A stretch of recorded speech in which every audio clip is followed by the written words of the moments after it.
sama BCB. BCB itu Bank Papua atau bukan ya? Halo teman-teman aku, di video kali ini aku mau ngasih tahu ke kalian nih bagaimana cara melakukan pencairan saldo BPJS bila mana kalian tidak memiliki surat Paklaring nih. Sebelum aku informasikan itu semua, aku informasikan dulu untuk syarat-syarat melakukan pencairan BPJS. Untuk syaratnya KTP, KK, kemudian kartu BPJS, juga surat Paklaringnya ini harus asli semua ya teman-teman. Juga ada buku tabungannya, nanti harus asli. Kalau kalian tidak ada masalah seperti aku, tidak mempunyai surat Paklaring, silahkan saja kalian langsung saja masuk di antrian online. Antrian online-nya itu ada di mana? Antrian online-nya itu ada di aplikasi BPJS-ku. Nanti silahkan saja kalian download aplikasi BPJS-ku. Nanti di pojok kanan atas itu tuh ada tulisan gambar jam antrian online, silahkan diklik di situ. Setelah diklik nanti kalian akan disuruh memilih kalian mau browsing melalui Chrome atau melalui yang lainnya ya. Setelah itu nanti kalian akan diminta untuk mengisi data, nomor KTP, KK, ibu kandung, dan lain sebagainya. Setelah itu kalian nanti akan diminta untuk upload data-data dari persyaratan yang aku informasikan tadi ya.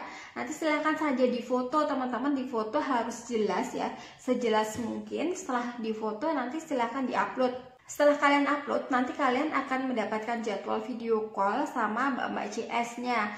Jadwalnya itu kapan, itu tuh tergantung ya, tergantung nanti akan ditentukan dari BPJS-nya. Itu ketika persyaratan kalian itu lengkap teman-teman. Nah, bagaimana jika persyaratannya tidak lengkap? Seperti aku yang mempunyai 3 kartu BPJS, yang satu tidak ada Paklaringnya. Karena ketika kita melakukan pencairan BPJS itu harus melakukan pencairan ketiga-tiganya. Tidak bisa kita milih dari perusahaan A atau perusahaan B saja. Namun satu kesatuan ya teman-teman. Untuk caranya itu kalian harus meminta statement dari perusahaan kalian bahwa memang benar kalian itu tidak diberikan surat Paklaring karena kalian itu resignnya misal mendadak atau resignnya tidak baik-baik, alasannya apapun itu tergantung situasi dan kondisi kalian ya. Kalau aku sendiri kemarin tuh aku resignnya karena mendadak, jadi aku memintanya alasannya itu. Ketika aku datang ke BPJS, aku tuh disaranin untuk WhatsApp ke perusahaanku, tapi sayangnya nomor yang tercantum di BPJS itu adalah nomor karyawan yang lama dan beliau sudah resign. Kendalaku tuh di situ teman-teman. Andai saja karyawan itu tidak resign, mungkin masalahku sudah kelar sampai situ. Berhubung mbaknya itu tadi sudah resign dan dia tidak bisa memberikan statement ke aku harus konfirmasi kembali ke perusahaanku. Nah, aku konfirmasi ke cabang Jogja pada saat itu ke Mbak Ian gitu. Dari Mbak Ian pun juga sudah memberikan statement sebenarnya, dan itu sudah saya lampir atau sudah saya bawa ke BPJS. Namun BPJS-nya tidak mau menerima statement itu, karena nomor Mbak Ian itu tidak terdaftar di BPJS pusatnya atau di BPJS-nya ya. Nah, caranya seperti apa? Caranya aku tuh disaranin Mbak Ian untuk melakukan pengiriman email ke Mbak Cynthia, kalau ya namanya tuh Cynthia kalau nggak salah. Itu pokoknya kalian harus melakukan pengiriman email. Alamat emailnya itu alamat email resmi dari perusahaan. Misal kalian bekerjanya di BPJS, ya alamat email belakangnya tuh harus ada bpjs.co.id misal seperti itu. Jika kalian sudah mendapatkan statement itu, silakan saja datang ke BPJS teman-teman dan bilang ke CS bahwa kalian sudah mendapatkan statement dari perusahaan. Nanti dari BPJS akan melakukan pengecekan apakah memang benar itu statement dari perusahaan dan kamu atau kalian itu tuh tidak berbohong. Kalau memang dari BPJS-nya itu sudah ACC terkait dengan statement itu, nanti dari BPJS-nya itu akan meminta forward emailnya. Kalau melalui email, kalau melalui WhatsApp ya mungkin di screenshot. Kalau semuanya sudah clear, nanti dari BPJS itu akan membuatkan kalian surat pernyataan yang ditempelin metres Rp10.000 ini teman-teman. Isi dari surat pernyataannya itu apa? Aku informasikan. Surat pernyataannya saya yang bertanda tangan di bawah ini, nama saya, kemudian tempat tanggal lahir, alamat, nomor telepon, kemudian nomor referensi, ini kemungkinan dari BPJS-nya ya. Dengan ini menyatakan bahwa saya benar pernah bekerja di perusahaan apa, bulan dan tahun masuknya, juga tahun keluarnya itu berapa, nanti dicantumin di situ juga. Tidak ada surat berhenti bekerja karena perusahaan saya itu tidak mengeluarkan surat keterangan kerja karena yang bersangkutan keluar kerjanya mendadak. Karena aku keluarnya memang mendadak ya teman-teman, jadi alasan yang tertera di sini mendadak. Kemudian terlampir bukti email dari perusahaan. Nah, bukti email ini nanti akan dicantumin di surat pernyataan ini nanti ya. Terus demikian surat pernyataan ini saya buat dengan sebenar-benarnya, dan apabila di kemudian hari diketahui pernyataan saya ini tidak benar, saya bersedia dituntut secara hukum dan bersedia mengembalikan apa yang bukan menjadi hak saya. Otomatis mengembalikan uang itu ya, jika memang email-email yang aku lampirin itu tadi tidak benar. Setelah itu nanti kalian tanda tangan juga dikasih materai Rp10.000. Setelah dikasih materai Rp10.000, dan besoknya kalian disuruh datang ke kantor BPJS-nya teman-teman. Nanti akan dikasih tanda seperti ini, tulisannya ini tuh daftar antrian onsite.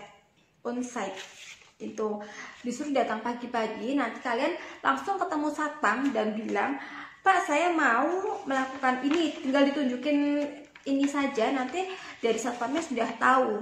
Setelah itu kalian nanti akan disuruh scan barcode. Nah, scan barcode-nya itu isinya nanti itu sama, mirip seperti antrian online yang sudah aku informasikan di awal tadi. Tapi ini tuh melalui jalur prioritas teman-teman. Setelah kalian sudah masuk di aplikasi yang di scan barcode tadi, kalian melakukan atau mengisi data-datanya seperti yang awal tadi ya, sama-sama teman-teman, sama seperti yang aku informasikan di awal, nama ibu kandung, terus tempat tanggal lahir, terus nomor KTP dan lain sebagainya. Setelah itu kalian diminta untuk melakukan upload datanya, upload data seperti yang aku informasikan di awal juga ya, itu sama prosesnya, namun ini tuh jalurnya jalur khusus. Setelah kalian melakukan penguploadan data dan proses upload data tadi sudah selesai, maksud aku ya, itu nanti kalian akan diberi nomor antrian untuk bertemu dengan CS-nya. Pada saat kalian bertemu dengan CS-nya, nanti kalian akan diminta seluruh persyaratan itu yang asli. Kemudian mbak-mbak CS-nya nanti akan melakukan pengecekan nih terkait dengan data kalian. Jika memang data kalian sudah oke, sudah sesuai, nanti dari mbak-mbaknya itu akan ACC, dan setelah ACC nanti duit kalian bisa cair. Cairnya itu kapan? Cairnya itu 1 minggu setelah kalian melakukan pencairan atau setelah kalian menyerahkan data-data ini ya. Jadi kalian di tahap ini kalian tidak perlu melakukan video call karena kalian sudah bertemu secara langsung sama mbak-mbaknya itu. Caranya seperti itu teman-teman. Jadi intinya kalian harus meminta surat atau statement dari perusahaan kalian secara resmi ya. Aku saranin melalui email saja daripada melalui WhatsApp, itu akan, menurut aku untuk pembuktiannya itu akan lebih susah ya. Ketika melalui email kan sudah jelas belakangnya tuh email perusahaan. Bila mana syarat-syarat kalian itu sudah lengkap, aku saranin kalian langsung saja download formulirnya itu melalui online. Di antrian online itu paling bawah itu tuh ada formulir pendaftaran kalau nggak salah judulnya ya, aku cek dulu. Judulnya itu pengajuan pembayaran jaminan hari tua teman-teman, judul seperti ini pokoknya ya. Kalau kalian melalui online nanti ini tuh difoto atau kalian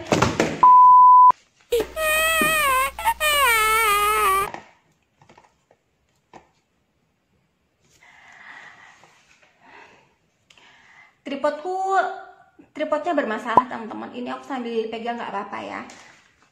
Kalau kalian melalui online itu tuh ada formulirnya, menurut aku lebih gampang ya. Nanti aku saranin kalian menggunakan yang formulir yang online itu saja. Ini kalau di foto juga kurang jelas teman-teman, aku saranin langsung saja download melalui online dan diisi semua datanya.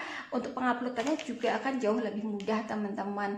Nah, itu saja singkat penjelasanku bagaimana cara melakukan pencairan saldo BPJS jika kalian tidak ada pakelarinya. Kalau masih ada yang ditanyakan terkait dengan hal ini, nanti kalian bisa komen saja. Nanti akan aku jelasin sedetail-detailnya.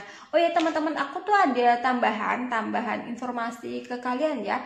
Jadi aku tuh sempat telepon ke CS BPJS-nya. Dari CS BPJS-nya tuh menginformasikan ke aku bahwa untuk pencairan BPJS selain melalui online, kalian juga bisa melakukan pencairan melalui bank. Banknya tuh ada 5, aku informasiin saja. Kebetulan pas aku telepon itu aku catat ya, banknya tuh ada Bank Mandiri, BRI, BNI, BPN, sama BCB. BCB itu Bank Papua atau bukan ya? Meskipun BPJS itu bekerja sama dengan bank-bank itu, namun tidak semua cabang bank-bank itu tuh bisa kalian tuju untuk melakukan pencairan BPJS. Nanti kalian bisa tanya di BPJS cabang kalian, bank-bank mana saja yang menerima pencairan saldo BPJS. Nah, ketika kalian sudah mengetahui, kalian silakan saja datang ke bank-bank itu, silahkan saja dilampirkan data-data itu tadi, harus asli ya, sekali lagi harus asli syarat-syaratnya itu.